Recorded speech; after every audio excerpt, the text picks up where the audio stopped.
noite. Há poucos dias, em visita oficial à Argentina, o presidente dos Estados Unidos, Barack Obama, reconheceu o envolvimento estadunidense no golpe militar daquele país, que completou 40 anos agora, em 24 de março passado. Reconheceu, se desculpou e anunciou que documentos norte-americanos sobre a ditadura na Argentina serão liberados para consulta pública. Bem, isso foi lá na Argentina. Aqui no Brasil, o golpe civil-militar completa 52 anos amanhã. O governo de João Goulart, eleito àquela época pelo voto direto, foi destituído sob a alegação de que o país estava desgovernado e com influências comunistas. Para além dessas alegações, a pergunta que nós fazemos hoje aqui no Opinião Pernambuco é: que influências e interesses internacionais nortearam o golpe de 1964 no Brasil? Participam do nosso programa a historiadora e professora da Universidade Federal de Pernambuco, Socorro Ferraz, o procurador federal Clemente Rosas e também o documentarista e professor da UFPE, Fernando Weller. Boa noite, grata pela presença de vocês hoje aqui no Opinião Pernambuco.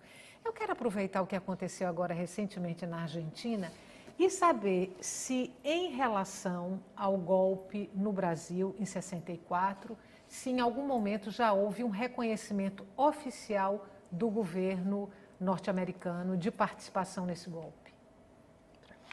Pode ser. Olha, até agora nunca houve digamos, uma confirmação oficial do governo americano ou de autoridades americanas. O que temos, por exemplo, o embaixador Lincoln Gordon, na época, chegou a se referir que o que se gastou com o golpe brasileiro foi muito mais do que $1 milhão. E uma outra figura, o Philip A.G., que era da CIA, conhecido e estava sempre no Brasil, disse que foi muito mais do que isso, chegou a $12 milhões. De dólares. Que interesses motivaram esse derrame de dólares no Brasil em favor do golpe? É fácil compreender. Nós vivíamos em plena Guerra Fria. O mundo dividido em duas tendências bem que se opunham, né? O capitalismo e o socialismo. E a Revolução Cubana estava com 5 anos já de história e com toda a efervescência, com todo o entusiasmo que representou aquela transformação na ilha.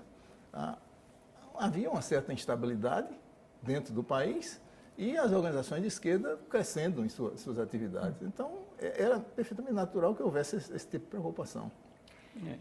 Oi, Fernando. Eu tendo a discordar um pouco da ideia de que havia uma real ameaça comunista na época.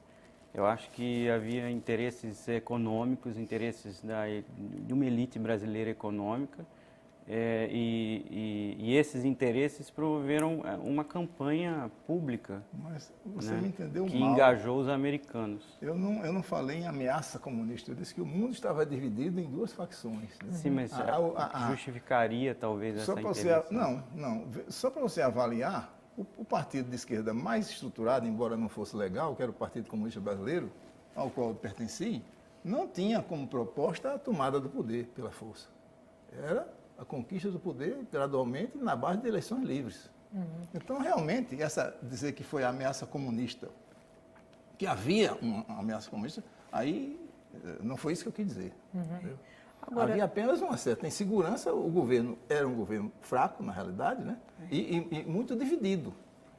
E todo um movimento de agitação no campo com fundadas razões, porque o que se queria não era nem partir de uma economia capitalista para uma economia socialista. Era fugir do feudalismo, porque ainda prevalecia no interior, no meu estado, por exemplo, da Paraíba, o cambão. O cambão é o trabalho de graça.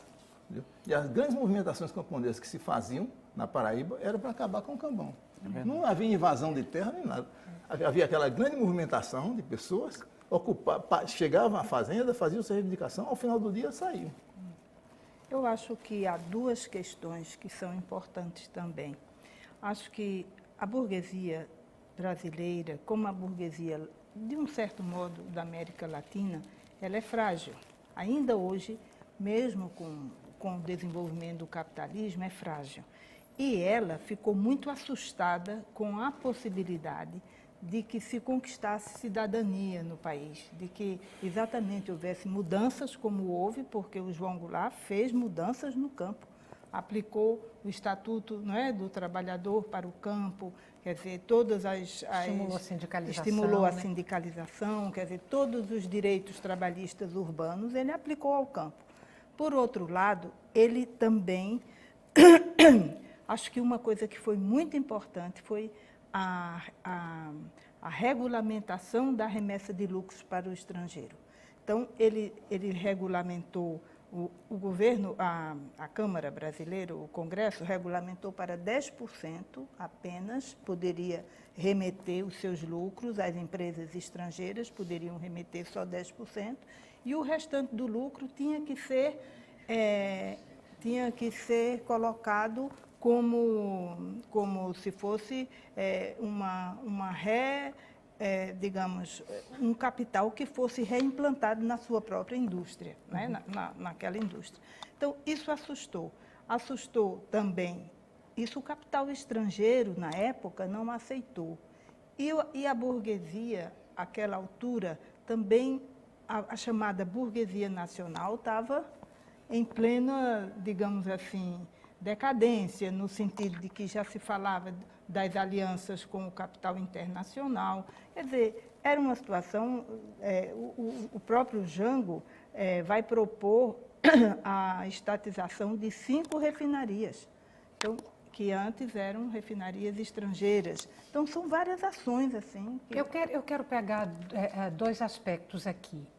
Um, da influência. Você tocou na Revolução Cubana de 59, quer dizer, e até que ponto a Revolução Cubana de 59 orientou a política norte-americana em relação à América Latina. O outro ponto, o que você traz, Fernando, que são os interesses econômicos, e aí eu vou começar com você, e depois a gente passa para a Revolução Cubana. Que interesses econômicos, mais especificamente, eram esses? Em que áreas da economia brasileira, por exemplo? Vejam, eu não sou economista, né, para dizer quais eram os interesses, né, mas são os de sempre, são os recursos naturais brasileiros, né? Que sempre, de certa forma, estavam a serviço de um projeto de desenvolvimento fora do país e não dentro do país. Então, qualquer governo que tivesse um posicionamento mais nacionalista, ou que se interessasse por um desenvolvimento nacional, ameaçava essa política econômica norte-americana. Eu queria comentar inclusive sobre a Revolução Cubana, que ela é citada no meu filme, inclusive. Vou pedir para você daqui a pouco falar sobre o seu filme, mas vai falando. Mas eu acho que a Revolução Cubana chamou a atenção da opinião pública americana para a América Latina, e que até então era absolutamente ignorada, como né, tradicionalmente está acontecendo hoje no Brasil, é muito pouco abordado pela imprensa norte-americana. Inclusive, a vinda de Obama para cá tem uma repercussão pequena. Então, acho que o impacto da Revolução Cubana foi um impacto de opinião pública, né? Porque é muito próximo, quer dizer, estava acontecendo uma revolução muito próxima dos Estados Unidos, né? E isso repercute na forma como o Brasil é visto, né? Ele passa a ser um país de interesse, né, para a opinião pública americana. É bom lembrar o seguinte, né? Que não existe assistência técnica ou financeira ou ajuda de qualquer forma a um país por outro se não houver por trás disso algum interesse econômico. A gente não pode ter essas ilusões, né?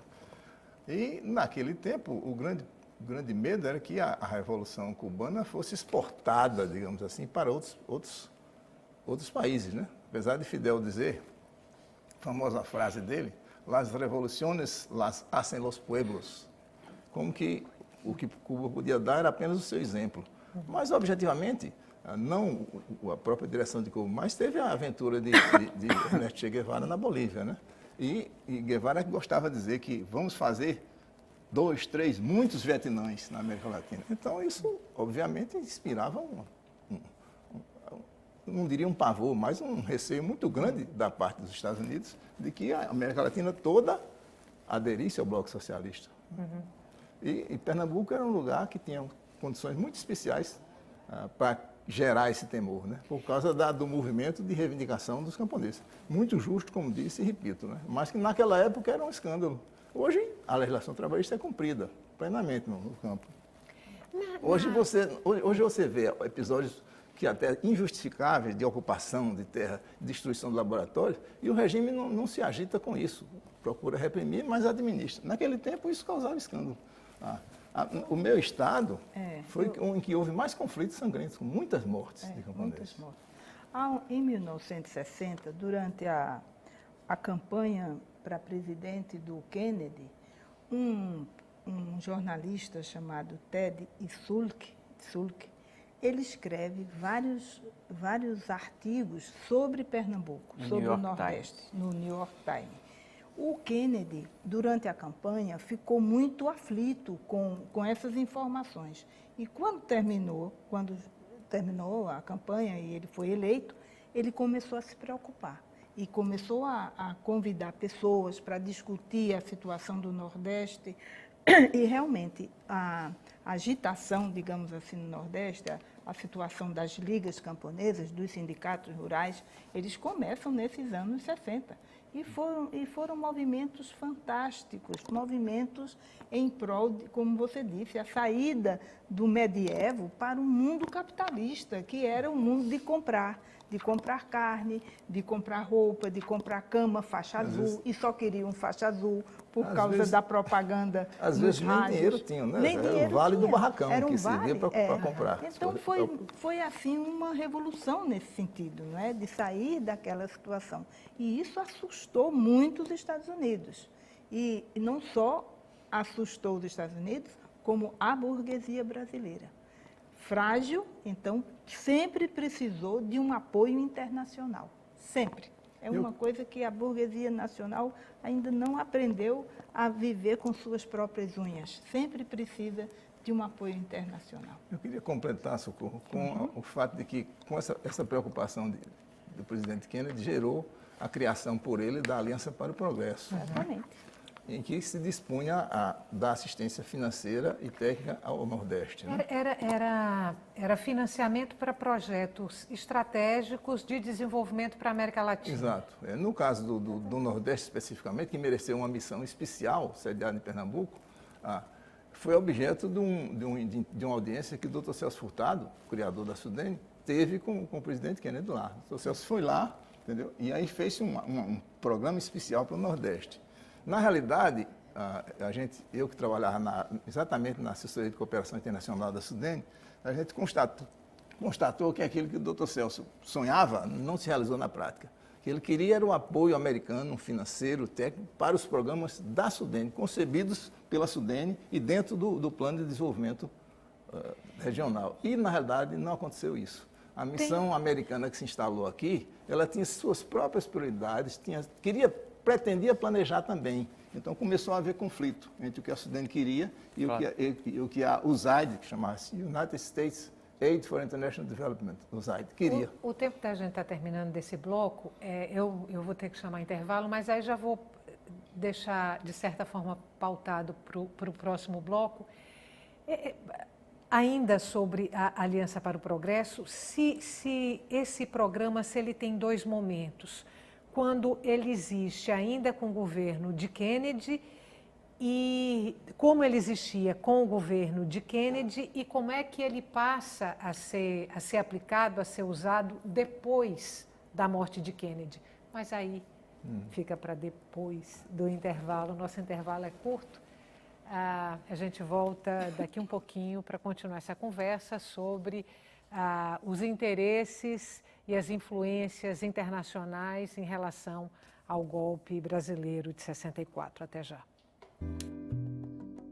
Você pode participar do programa enviando perguntas ou dando sua opinião pelo e-mail opiniãotvu@gmail.com, pelo telefone 3879-5444 e também pelas redes sociais no Twitter e Facebook.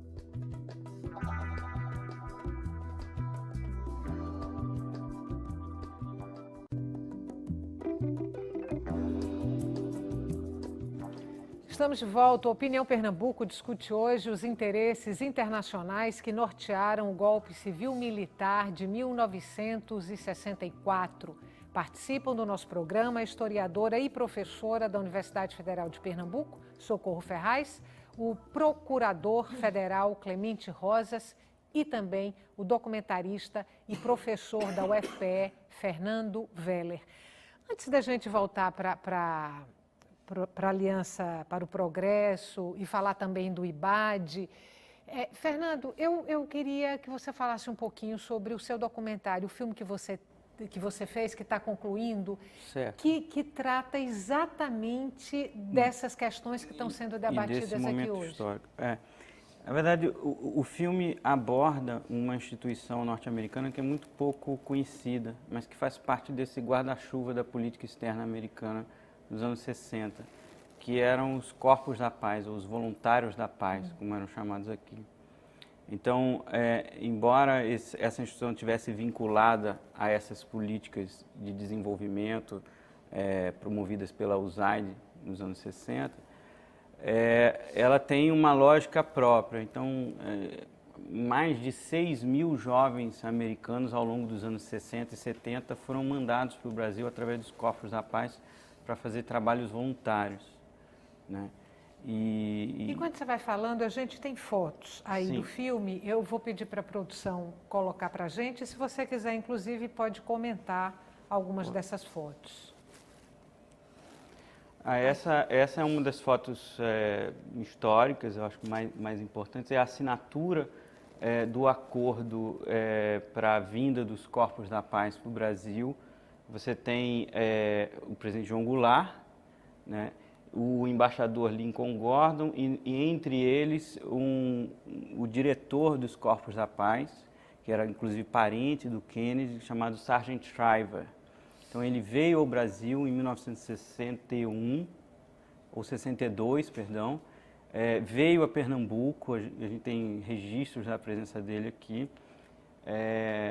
Enfim, era realmente uma prioridade do governo americano a assinatura desse acordo. Esses voluntários que vinham para cá vinham fazer exatamente o quê? Com que propósito? Certo, tinham vários, né? Aqui, só para comentar, essa fotografia é Celso Furtado e Sargent Shriver num encontro em Recife, né, nessa época.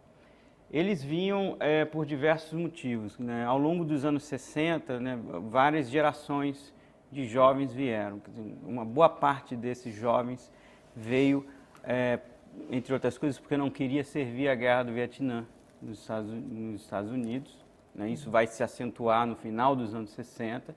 Né? E eles se inscrevem em programas de trabalhos voluntários no mundo. Então, tem uma geração que vem para o Brasil por idealismo, porque não acreditam, porque são pacifistas, né, e acabam se envolvendo com esses programas que já ao longo dos anos 60 estavam muito vinculados aos propósitos da ditadura militar. Então, há uma contradição. Agora, o que eles faziam exatamente? Bom, eles trabalhavam em sindicatos rurais, os mesmos sindicatos rurais que foram organizados no início dos anos 60 pela SORP, pela Igreja Católica. Era uma atuação e era uma cooperação inocente ou com segundos, terceiros, quartos, décimos interesses? A gente tem, a gente tem várias percepções, né? A gente tem desde esse americano médio que simplesmente não queria servir o Vietnã e que realmente aderia com o coração a um trabalho comunitário de ajuda. A gente tem mulheres que não queriam seguir uma vida de dona de casa ou casar e que buscavam isso por aventura. E a gente tem pessoas politizadas, muito conscientes de que elas estavam participando de um papel ambíguo, né, dentro dessa instituição americana, que é ao mesmo tempo ajudar as pessoas, mas ser como se fosse a ponta de lança de uma política de intervenção americana mesmo, sobretudo no Nordeste, que é onde eles atuaram mais. Então, o interesse do filme é nessa ambiguidade, exatamente, da presença deles aqui. Vamos falar, então, de Pernambuco, e aí continua, Clemente, valendo aí a Aliança para o Progresso, se vocês quiserem contextualizar a Aliança para o Progresso dentro da realidade do Nordeste brasileiro e de Pernambuco. Pernambuco, se não foi o estado brasileiro que mais atraiu a atenção e os cuidados do governo norte-americano, foi um dos, não é isso? Pode-se até dizer, eu acho que foi o mais. O mais. Sem medo de errar. Sobretudo antes do golpe. Sem medo de errar, porque antes do golpe, até pela repressão no dia do golpe e logo depois, a repressão foi tão violenta aqui que ela só vai se dar na mesma violência nos outros estados depois do AI-5. Porque em 64, no momento do golpe mesmo, logo depois, houve prisões, torturas, mortes, desaparecimento de cadáveres, houve tudo. Entendeu? Que só depois do AI-5 vai acontecer nos outros estados. É verdade. E por que Pernambuco era esse alvo? Porque era onde o movimento camponês estava mais ativo e mais reivindicativo. Entendeu? Isso aí, como a mentalidade dos proprietários rurais era do senhor feudal, que não admitia que o empregado tivesse um 13º, tivesse um repouso remunerado, nada disso, porque as reivindicações eram essas, elementares. Então, partiam para a violência. Né? Então, havia uma agitação muito grande. Aqui e no meu estado da Paraíba. Né? Paraíba teve várias mortes, vários conflitos, com 3, 4, 5 mortos. Teve mortes encomendadas por proprietários rurais. E depois de 1964, teve ainda um caso mais triste, que até hoje não foi devidamente apurado, é que o Exército entregou 2 líderes camponeses às mãos dos proprietários assassinos que deram fim a eles. Isso é um fato que eles foram soltos, libertados de repente, sem prévio aviso, à noite, certo? E assim que saíram do quartel, havia já os patrões mandatários, digamos assim, dos patrões para acabar com eles. Você lembra dos nomes? João Alfredo, que era conhecido como Nego Fuba, e o outro era Pedro Fazendeiro, 2 líderes camponeses. Sem falar no João Pedro Teixeira, que foi assassinado antes, a mando de um proprietário que todo mundo conhece tudo. Né? Agora, eu só queria, não sei se é o caso, dar 2 exemplos do conflito entre a assistência americana e os planos da Sudene. 2 exemplos. Houve, por exemplo, o oferecimento de uma unidade de produção de energia térmica para ajudar a cidade de Fortaleza, porque a energia de Paulo Afonso não tinha chegado ainda a Fortaleza. O título do programa era Fortaleza Emergency Power, me lembro muito bem. Na hora de se assinar o contrato, era uma doação de interesse do fabricante, que era a General Electric dos Estados Unidos. Segundo o Dr. Celso, a General estava empurrando porque tinha interesse, né? Ela ia receber. Né? Mas aí havia uma cláusula que estabelecia que no futuro, quando a energia de Paulo Afonso chegasse, a energia térmica, a unidade de energia térmica, só podia ser removida para qualquer outro lugar com autorização prévia americana. E o Dr. Celso Furtado achava que isso era uma reserva de domínio que não tinha sentido, que ele não aceitava, certo? Ele disse, daqui a pouco, qualquer coisa que a gente queira mexer aqui dentro, que tenha recebido apoio deles, tem que pedir permissão. A Sudene contrariava, de alguma forma, interesses internacionais, o fato da Sudene existir? Por que contrariava interesses internos? A gente sabe, contrariava interesses de uma elite do Nordeste, mas contrariava interesses diretamente, externos? eu acredito que não. Não vejo como, né? Agora, esse é um exemplo típico em que eles vieram para cá para ajudar, mas não admitiam que nós tivéssemos as nossas prioridades. Eles queriam interferir nisso. Viu? Um outro exemplo, nesse tempo a Sudene chamava a atenção de todo mundo para o Nordeste e havia várias ofertas de assistência técnica, estudo de bacias de rios, projeto de irrigação. Tinha multinacional, como das Nações Unidas, entendeu? E havia também de estados, como a França, como Israel, vários programas. E essa questão de estudo de bacias era muito procurada, né? E aí, de repente, surgiram os americanos com a proposta de fazer um estudo de 15 bacias do Nordeste, envolvendo todas as bacias praticamente do semiárido, né? E nós, inocentemente, não percebemos na hora, lá na Cooperação Nacional, concordamos e o acordo foi assinado. Logo depois surgiu o governo alemão oferecendo a mesma assistência. E nós fomos ver que aí não tinha mais nenhuma bacia que pudesse ser oferecida por uma assistência técnica internacional, né, estrangeira. E aí, isso já foi depois, de 64, a nossa proposta, verificamos que os americanos não tinham feito nada, tinham um prazo de 2 meses para iniciar os trabalhos. Eles não iniciaram coisa nenhuma, então a proposta era cancelar e oferecer uma dessas bacias aos alemães.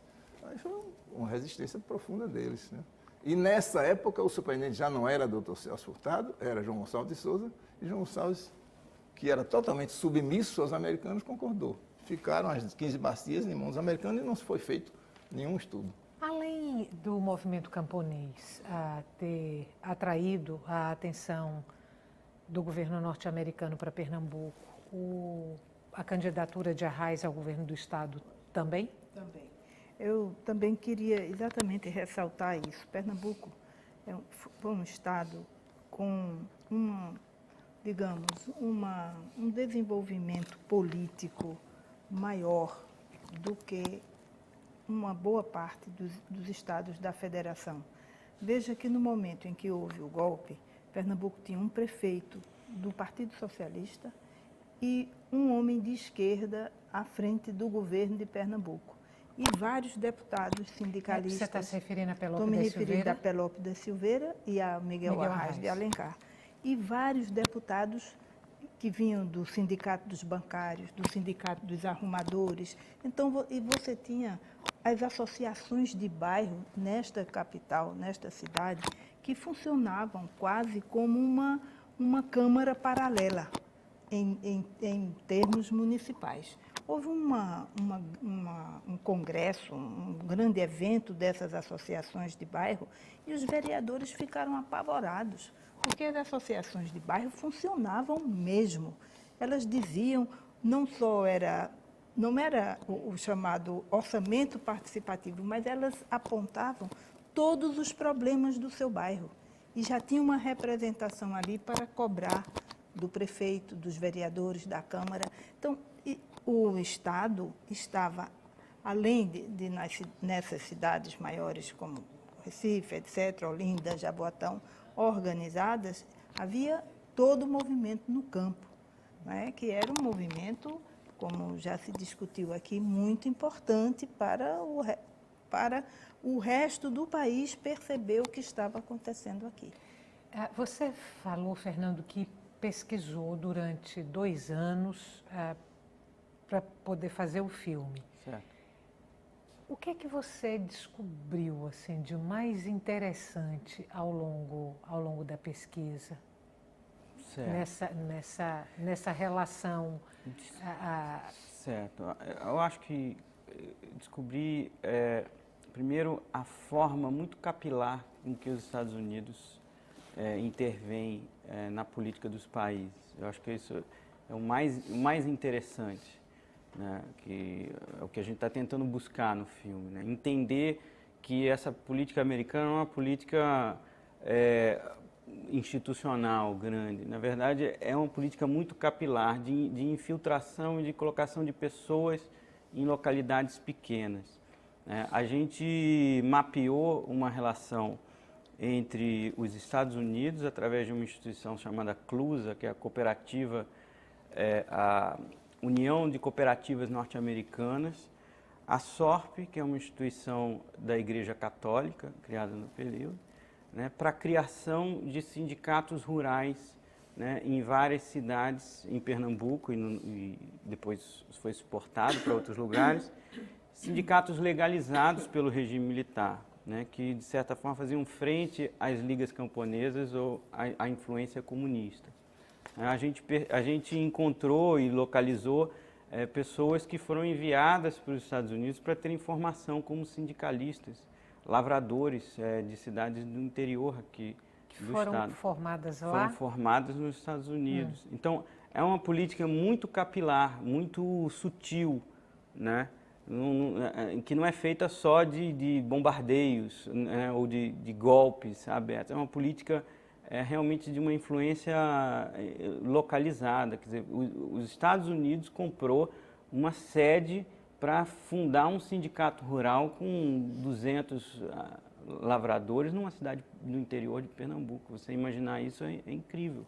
Mas isso fez parte de uma política pensada. Bom Jardim. Bom Jardim. Na verdade, todos os sindicatos, você tem Jaboatão, onde atuava Padre Melo, né? No Cabo, perdão. Padre Crespo. Então, você vê em várias localidades de Pernambuco, a gente tem atas de reuniões de sindicato com presença de representantes americanos. E esses movimentos recebiam dinheiro do IBAD? Não. Não? Recebiam dinheiro da Clusa, né? Que supõe-se que há uma participação da CIA. Quer dizer, um dos autores que registra esse momento histórico chama-se Joseph Page. Escreveu um livro chamado A Revolução que Nunca Houve. Era um americano, jornalista, que estava aqui presente no momento do golpe, né? E que, enfim, faz o registro desse momento e que acusa abertamente no livro de ter a presença da CIA na fundação e na criação desses sindicatos rurais. Aliás, eu recomendaria esse livro como um dos melhores sobre o que acontecia em Pernambuco antes do golpe e depois do golpe. É o Joseph Page, é excelente. João Peixe. Vamos fazer mais um intervalo curtinho. A gente volta daqui a pouco. Até já.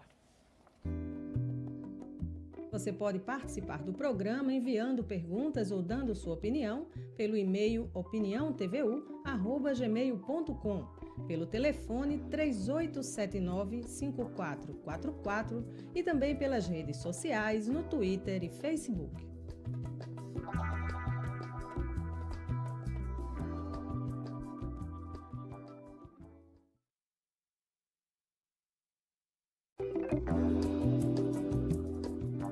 Estamos de volta para o terceiro e último bloco do Opinião Pernambuco, que discute os interesses internacionais que envolveram o golpe de 64 no Brasil. Participam do debate a historiadora Socorro Ferraz, o procurador federal Clemente Rosas e o documentarista e professor da UFPE, Fernando Weller.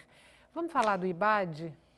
Vamos falar. Vamos falar do dinheiro que o IBAD derramou em Pernambuco para impedir a eleição de Arraes. Então, os outros blocos discutiram exatamente o medo que se tinha de que essa região se tornasse uma nova Cuba, digamos. Então, quando chega o momento das eleições, e eu acho que esse golpe já vinha sendo pensado há muitos, em vários momentos, em várias oportunidades, e que foram abortados por outras razões que não nos cabe agora discutir, mas essa última cartada de fazer com que os candidatos, os candidatos populares fossem derrotados, isso se deu em 62, nas eleições de 62. E foi um derrame de muito dinheiro. Só para se ter uma ideia, o IBAD gastou em praticamente todas as unidades da federação, incluindo Minas, São Paulo, grandes estados, e outros estados do Nordeste, do Leste, ele gastou 335 milhões de cruzeiros na época. E só em Pernambuco ele derramou 356 milhões só para Pernambuco. Então, isso chamou a atenção dos candidatos, como o Arraes, como todos os outros candidatos a deputados, etc., e chamou muita atenção porque esse dinheiro veio praticamente para a eleição de João Cleófas. Quando terminou a eleição, a Reis fez então uma denúncia na Câmara Federal, no Congresso, e aí houve a possibilidade de se criar uma CPI, uma comissão parlamentar de inquérito, que teve assim, e é uma coisa, digamos, que não se pode dizer, era uma comissão de esquerda. Não. A presidência era de Ulisses Guimarães e o relator foi Pedro Aleixo, que era um deputado pela UDN. Então, é uma coisa assim, inteiramente, digamos assim, sem partidarismo. Sem viés. Né? Exatamente. Então, essa comissão, ela trouxe à baila, emergiu todo o derrame de dinheiro que se fez no Brasil.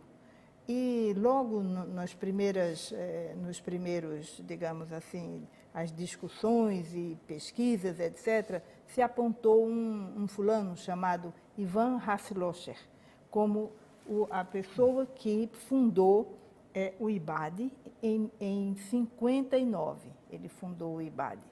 E era uma organização, que é Instituto Brasileiro de Ação Democrática, era uma instituição que sempre trouxe dinheiro, que sempre financiou várias questões e a partir daí, não só o IBAD foi criado a ADEP, que era a Associação Democrática para a Eleição, que era para os parlamentares, a ADEP, e o IPES. Isso. Então, foram três instituições. Esse era específico para o mundo estudantil. Que era específico para o mundo estudantil, para o mundo da universidade. Então, isso foi muito, digamos assim, foi abertamente uma entrada de capital estrangeiro como nunca se viu no país.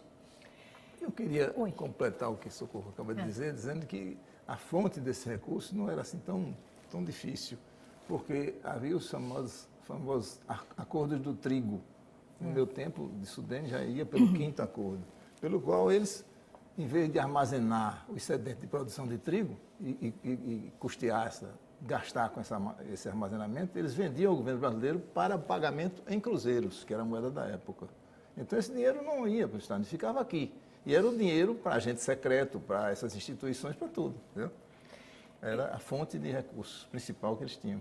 Isso não era uma coisa assim tão útil, por outros aspectos, porque a cultura do trigo já começava no Rio Grande do Sul e a triticultura nacional ficava prejudicada, porque não podia concorrer com essa oferta. Empresas de capital norte-americano fizeram doação de dinheiro para o IBAD? Para o IBAD, acho que ela pode responder melhor do que eu. Veja só, o Ivan Hasslocher, na hora que foi depor, quando a comissão iniciou seus trabalhos, ele fugiu do país, ele saiu. Mas meses depois ele volta. Foi em março para abril, o início da comissão, e ele volta em agosto. E no seu depoimento, ele diz claramente que fundou essas organizações com 126 firmas e que essas 126 firmas tinham que doar cada uma entre 7 a 8 milhões de cruzeiros, mas que não poderia declinar o nome das firmas. Então, começou a haver houve um conflito entre ele, o Ivan Hasslocher, e o presidente da ADEP, que era o Arthur Osório Junqueiro. E eles vão se digladiar na frente, praticamente, da comissão. Porque o Arthur dizia, eu não vou entregar a você os documentos dos gastos da ADEP, enquanto você não disser de onde vem o dinheiro, qual é a origem do dinheiro. Então, no final das contas, o relator, que é o Pedro Aleixo, e toda a comissão que assinou, onde estavam vários deputados importantes na época, eles dizem o dinheiro vinha de fora, é um dinheiro internacional, provavelmente dos americanos, é um dinheiro que não é brasileiro, e se tiver dinheiro brasileiro, é muito pouco em relação ao dinheiro que entrou de fora do país. E ele nunca revelou os nomes. A documentação, o Arthur Junqueiro mandou queimar, mas antes o Serviço Nacional de Informação, o serviço nem existia na época ainda como serviço, mas 2 serviços secretos, o do Exército e um outro de informação, eles copiaram documentos. Então, provavelmente, eles têm esses documentos. Você falou, Fernando, do padre Melo e do padre Crespo, que atuavam no campo. Era a igreja atuando na sindicalização de trabalhadores rurais e tal, mas com um alinhamento à direita? Essa história é muito controversa, né? E é uma das, talvez, das polêmicas que o filme vai abordar. Na verdade, a gente tem uma instituição criada pela Igreja Católica chamada SORP, que é o Serviço de Orientação Rural em Pernambuco, né? cujo programa, né, é um programa de legalização e de sindicalização dos trabalhadores, vinculado a uma lógica de melhoria de vida, né, desses trabalhadores. Né? O que a gente mapeou e o que a gente percebe e descobriu através do filme é que esses sindicatos rurais eram financiados por instituições norte-americanas. Né? A gente não descobriu isso, o Joseph Page fala sobre isso no livro dele. Né? A gente foi atrás dos atores dessa história, dos personagens. A gente encontrou um personagem central que era o encarregado da Clusa de fazer esses empréstimos e de organizar esses sindicatos rurais com o apoio da igreja. Quer dizer, a Igreja Católica, que era quem conhecia, digamos, o terreno, quem tinha o contato com os lavradores, com os trabalhadores, né? Através do financiamento norte-americano, fundava esses pequenos sindicatos legalizados. Então, uma pergunta, nas pesquisas vocês, em algum momento, encontraram o nome de Dom Eugênio Salles? Sim. Dom Eugênio Salles era o bispo de Natal. Sim. E teve uma atuação marcante nesse negócio do campo. Só que era uma atuação em oposição à de Francisco Julião. Entendeu? Em oposição às ligas camponesas. Ele chega a fazer uma grande reunião, né? Convoca vários religiosos de vários estados para fazer essa mesma realidade se reproduz no Rio Grande do Norte, em outros lugares. O que a gente aborda é Pernambuco. Né? É a SORP, né? É o Serviço de Orientação Rural em Pernambuco. Eu me lembro muito desse serviço porque eu trabalhava na Sudene na época e fazíamos um trabalho na cooperativa Tiriri, que eram 6 engenhos que foram digamos assim, organizados numa cooperativa, e a Sudene fez uma experiência com a questão da plantation, da cana-de-açúcar, para ver o que se poderia fazer do ponto de vista como uma forma de cooperativa. E a atuação do Padre Melo era a pior possível. Não era nem assim dúbia, era uma atuação clara contra a organização. Depois do golpe, ele denunciou os camponeses. Muitos camponeses foram presos por denúncia do Padre Melo. Nós encontramos documentos do SNI que se referem a ele como colaborador do regime. Ele era colaborador.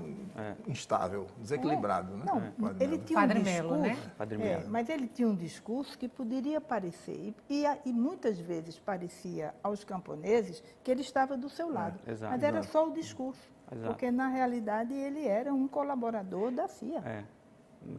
Você, não sei se no primeiro ou no segundo bloco você fez referência à burguesia brasileira, a elite brasileira, como uma burguesia ainda muito insegura, frágil, que vai sempre buscar sustentação lá fora do país. É uma peculiaridade da elite brasileira não ser nacionalista? Quer dizer, as outras elites de outros países são nacionalistas e a elite brasileira não é? E daí tanta rejeição a Getúlio Vargas, por exemplo, ao próprio Juscelino Kubitschek, depois a João Goulart. E olha que foi um presidente que abriu o capital para o capital internacional, né, Juscelino? Então, que era um capitalista até o último fio de cabelo. E criou muito sabiamente o ISEB, que é o Instituto Superior de Estudos Brasileiros, para que o ISEB discutisse se o Brasil deveria receber ou não o capital internacional. Ele era muito inteligente e astuto. Bem, sobre essa questão, é o seguinte, não é uma característica do Brasil, é uma característica de nações, de países que não fizeram sua revolução industrial no tempo, que retardaram essa revolução industrial. Porque você tem, isso é um fenômeno da América Latina. Como nós nos tornamos praticamente produtores de matéria-prima, então isso sempre, desde o Império, que há uma luta entre os industriais e os grandes proprietários que exportam produtos. Ao contrário, por exemplo, em qualquer lugar, na Europa, quando se fez a Revolução Industrial, ou mesmo nos Estados Unidos, houve logo uma aliança entre esses dois, não é? Essas duas classes, digamos, essas duas categorias. Mas não, aqui não. O grande proprietário, que é o exportador, sempre esteve contra o capital industrial. Por quê? Porque para que ele pudesse exportar e ter melhores lucros, tem que exportar e o dólar está lá em cima, ou a libra, naquela época, do século XIX, entendeu? Então, isso é próprio de nações assim, que não fizeram sua revolução industrial no seu tempo. Vou pegar seu gancho, o gancho que você deixou aí, Socorro, para fazer uma pergunta para você. Ali no primeiro governo de Vargas, de Getúlio Vargas, o programa dele de industrialização incomodou muito o capital estrangeiro, os interesses internacionais aí dos Estados Unidos, da Inglaterra.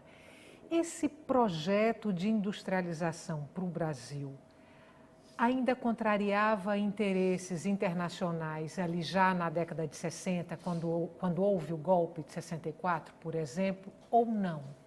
Não era um projeto que assustava e que contrariava interesses? Não, veja, não havia contradições profundas naquele tempo.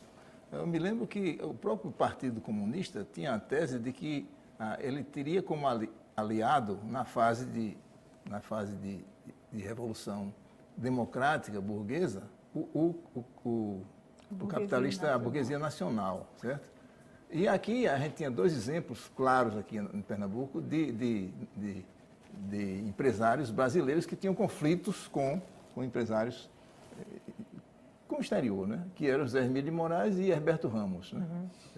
Mas, na realidade, essas contradições não chegam ao ponto de hostilidade. Sempre há a possibilidade de composição. Sempre há a possibilidade de composição. E a partir do momento em que o país foi aberto por Juscelino para o capital estrangeiro, então eles podiam investir aqui, podiam criar suas filiais aqui, como de fato criaram, entendeu? Então não havia esse tipo de, digamos assim, que os Estados Unidos não tinham interesse em que o Brasil se industrializasse. Aí eu não acredito. Até porque eles participavam dessa industrialização e se beneficiavam, muitas vezes, de vantagem comparativa que nós tínhamos aqui, né? Padrão de salário mais baixo e tudo isso. Não era por aí, a questão era o medo, era o medo do comunismo, entendeu? O conflito entre os dois lados do mundo, né? E a suposta exportação da Revolução Cubana. Uma coisa que se fala pouco é do conflito da ditadura militar com os Estados Unidos. Houve uma ruptura ao longo dos anos 70 entre Estados Unidos e ditadura militar. Jimmy Carter? Não, Sim. Não creio. Durante o governo Carter? Os Corpos da Paz, em 1979, foram praticamente expulsos do Brasil. Né? O governo brasileiro mandou embora. Quer dizer, havia um crescimento de tensões entre o governo militar e os Estados Unidos, primeiro em torno do programa nuclear brasileiro, que era algo de interesse dos militares e que não havia interesse nenhum dos Estados Unidos que se desenvolvesse. E segundo, por conta de Jimmy Carter e da questão dos direitos humanos, quer dizer, a ditadura militar começou a chegar para a opinião pública norte-americana como... Mas num segundo momento, né? No Sim, primeiro ao longo momento, dos anos- no segundo dos momento anos 70. começou a ficar embaraçoso para eles, né? Depois de 70. Porque eu parece acho- que assim, acho o que apoio isso mais com americano foi Geisel. restrito aos militares do início ao fim, não é verdade.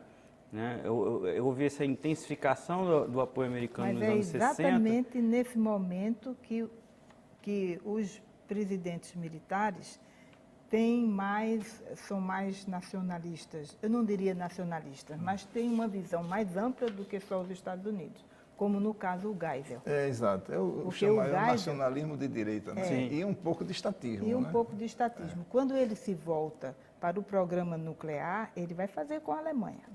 E não faz com os Estados E Unidos. ele tinha ascendência alemã, né? Tinha. Tem sim. Mas isso contraria os interesses norte-americanos. Contraria, Quer dizer, nos anos 60 que esse apoio tem, sobretudo no momento do golpe. Né? Depois há um processo de desgaste aí nessa... Porque Acabou nosso tempo. Vou ter que que interromper. Só me diga quando o filme vai ser lançado. Eu acho que, eu espero que em agosto a gente consiga lançar o filme. Muito obrigada mais uma vez pela Obrigada. participação de vocês hoje aqui no Opinião Pernambuco. Para você que está em casa, muito obrigada pela companhia até agora. E o Opinião Pernambuco volta amanhã.